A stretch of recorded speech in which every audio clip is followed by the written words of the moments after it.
শুনো তোমরা তো ছোট ভাই জি আর ভাই কিছু আর মা গত এক সপ্তাহ আগে আচ্ছা ভাই এখন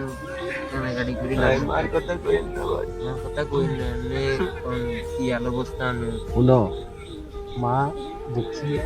দেখছে ছোট হুট নন ইগারে কত কষ্ট করছে করোনার পরে ইগারে বিদেশ দিছি কত কষ্ট করি ইগার শোকে ইগার শোকে এত নেও কাতলাইতে মরে গেছে এখন এই ওষুধ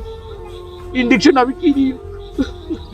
একবার কান্দি না আমার কথা কই মা চলে গেছে দেখ একদিন যাইতে হইব কানাকাটি করি লাভ নেই অত হাতে খোঁজ খবর লয় না এতটুকু আর হাতে একটু মায়া বেশি আসিল না তুমি হাতে তো বুঝি না হাতে না বুঝি হাতে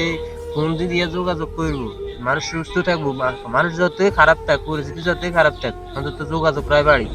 এতে কামও করে না অন আর বাইকে ভালো আছে আছে আলহামদুলিল্লাহ ভালাই আছে আর বাইলেই রাত ধরে আর কোনো ঘুম নাই রে ভাই কোনো ঘুম নাই আর কোনো ঘুম নাই ছোট ভাই তো আপনার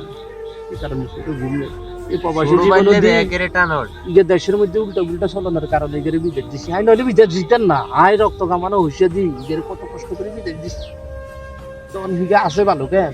আছে ভালো আছে এই যে উষ্ঠ দিশন নিজে তো ভাই যোগাযোগ করে নাই যে মারে মরে গেছি যে কইতে হইতো না তো তোমরা শুনেইও না শুনেইও না এগুলো যে আর সহ্য করতে ইচ্ছো না তো আসে যাতে আসবে থাকি যে একটু ভালো মন্দ খাইতে গিয়ে এই যে ভালো মন্দ খাই